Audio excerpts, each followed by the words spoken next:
चला आज आपण एकदम मऊ लुसलुशीत अशा दही वड्याची रेसिपी बघणार आहोत। तर इथे मी उडीद डाळ 5 ते 6 तास भिजत घातली। आता ही आपण मिक्सरवरती वाटून घेणार आहोत। आता ही मिक्सरवरती वाटून घेतलेली आहे। नंतर वाटून घेतलेली डाळ 5 ते 6 तास ठेवल्यानंतर हे त्याला जाळी आलेली आहे छान। मी अशी रात्रभर भिजत ठेवली होती मिक्सरवरती वाटून घेऊन। आता आपण 5 ते 6 मिरच्या घेतलेल्या आहेत, थोडासा अद्रकाचा तुकडा आणि जिरे टाकून घेणार आहोत। मिक्सरवरती बारीक करून घ्यायचे आपल्याला ते।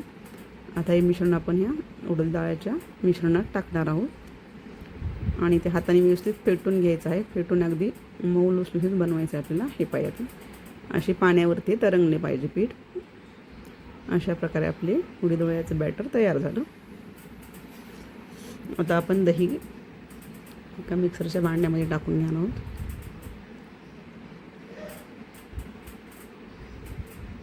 दही ज्यात आपण व्यवस्थित दही टाकून घ्यायचं आहे। त्यामध्ये मीठ, चाट मसाला टाकून मिक्सरवरती मी फिरून घेणार आहे। दही वड्यासाठी हे दही आपण तयार करून घेत आहोत। थोडासा जलजीरा पावडर टाकत आहे मी। आता आपण मिक्सरवरती फिरून घेणार आहोत। थोडीशी साखर काही मिक्सरवरती काढल्यानंतर त्यात थोडीशी कोथिंबीर टाकून घ्यायची। आता आपण दही वडे तळून घेऊया।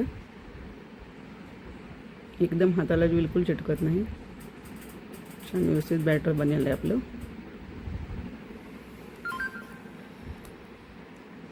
बॅटरला अशी छान जाळी आलेली आहे। आपले मऊ लुसलुशीत असे दही वडे बनलेले आहेत। अशा प्रकारे आता आपण हे सगळे दही वडे तळून घेणार आहोत। खूप सॉफ्ट असा दही वडा बनतो हा।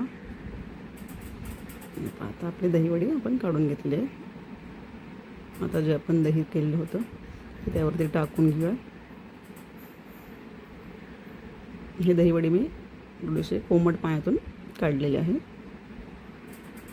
आता त्यावरती थोडंसं आपण तिखट टाकून घेऊया आणि कोथिंबीर टाकून सर्व करूया मऊ लुसलुशीत असा दही वडा। जो माझ्या चॅनलवरती नवीन आहात माझ्या चॅनल लाईक करा, सबस्क्राईब करा आणि ही रेसिपी कशी वाटली ते मला नक्की कमेंट करून सांगा।